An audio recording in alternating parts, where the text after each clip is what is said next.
Combine several picking techniques in one fingerstyle piece and things get really interesting. You're able to fill your sound out a bit more and keep things sounding dynamic and fresh. We're going to do that in today's lesson, but before we do, I'd like to thank Black Mountain Picks for sponsoring today's video.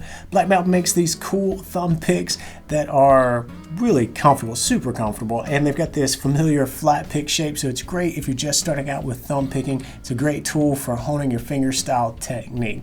Check out the link in the description if you'd like to give them a shot, but now let's have a look at that main riff from the example that you heard in the intro, and let's see just how many techniques we're going to use to pull this off.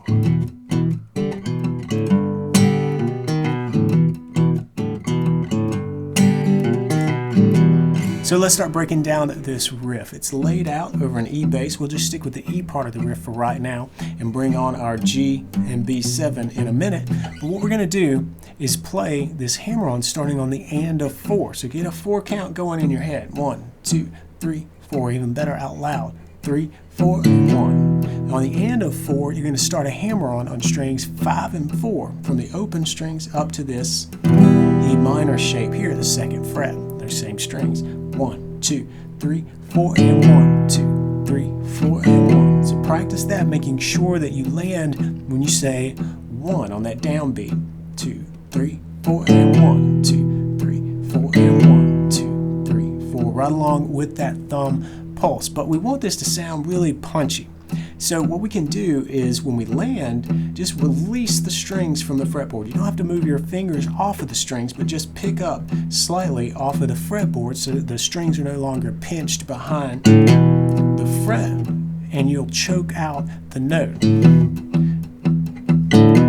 like that. And that's what we're looking for. Then we're going to play on top of beat 2, and all together it sounds like this. 3, 4, 1, 2, 3, 4, 1, 2. Notice beat 2's got that staccato treatment as well. Then for beat 3, we're going to play the open 4th and 3rd string. And then on the and of 3, back to this on the 2nd fret, strings 5 and 4. 1, 2, 3, 4, and 1, 2, 3, and 4, and 1, 2, 3, and 4, and 1, 2, 3, and 4, and 1, 2, 3, and 4, and 1. Just looping it together there. And now we can move on to the next measure, which is really the G in the bass, but we're just going to play it for 2 beats, and then a B7. But we treat that B7 with some cool bluesy fretwork.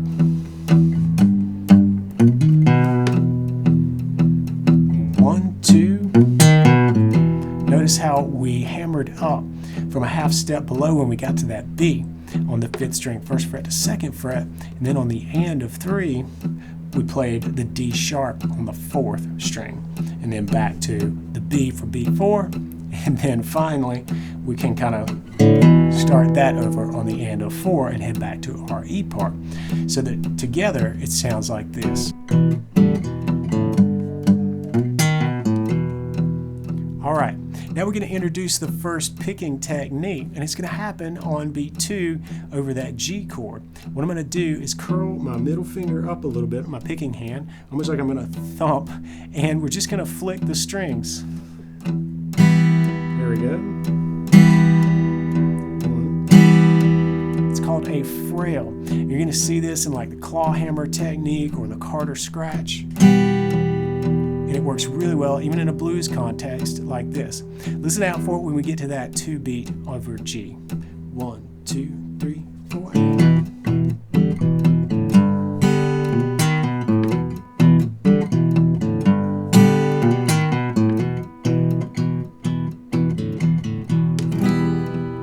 All right.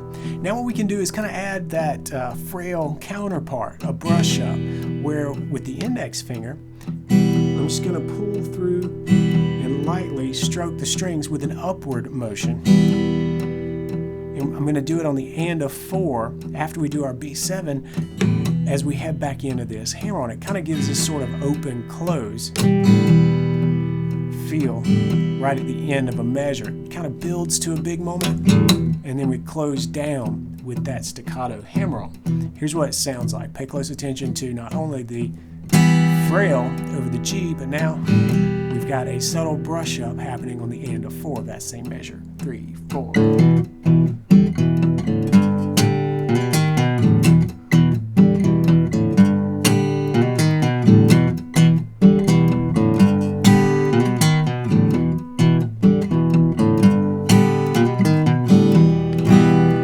notice the brush up. I tended to aim for the bass strings there. But you could certainly drag through the top strings as well.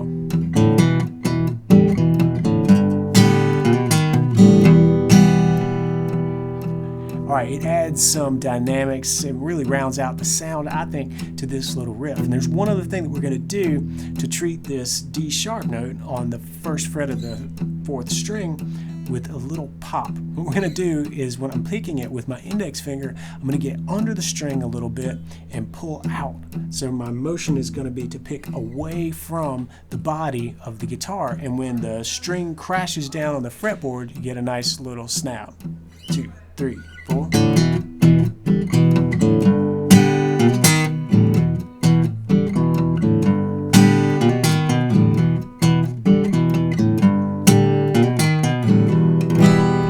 Alright, now I hope you hear how all that working together puts together a nice little finger picking package, and we've got a lot of dynamics that are really making that part something very different than just the bare bones. We've got this.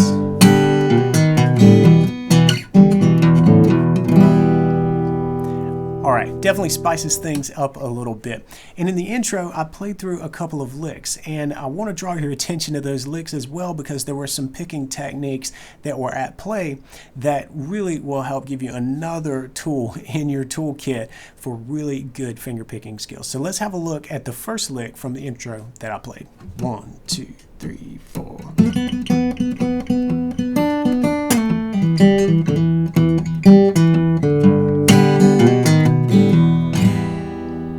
Alright, so you can tell that we hop right back into our really cool groove that we've set up, but we start this lick out by playing on a single string, the 3rd string, and you hear a lot of rapid picking there. And you could do that with just your index finger. That's my natural technique, or the technique that I guess I've really studied toward, to be able to do that with my index finger, doing a lot of the picking on the 3rd string. But that's really quick, and it will pay. It will help you if you want to bring in another finger. And what I'm going to do is do some alternate picking between my index finger and my middle finger here.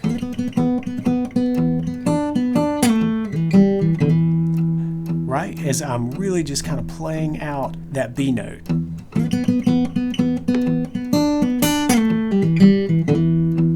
Before sliding back down and just working through some tones from the E minor pentatonic scale. So that's what's happening. And it can be challenging, it can be difficult at first, especially if you're a one finger, one string kind of picker, because now you're getting in to a small space, and so it can get kind of tight between these two fingers. But I can get that part to sound a lot more fluid and natural rather than just picking with one finger. Alright, and there was another lick in there as well, and it sounded like this. 1, 2, 3, 4.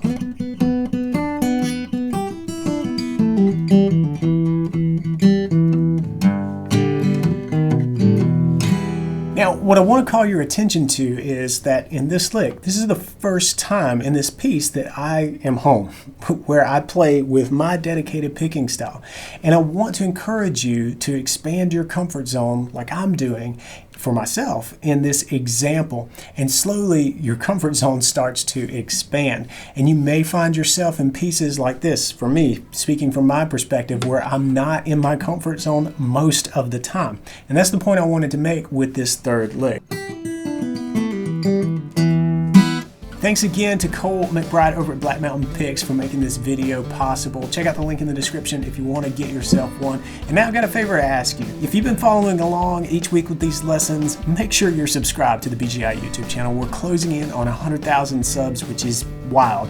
But hit subscribe and ring that bell so that you know when these lessons go live each and every week. And speaking of that, come on back next week, because I got one in the queue for you for another cool acoustic blues lesson. Until then, practice smart and play on.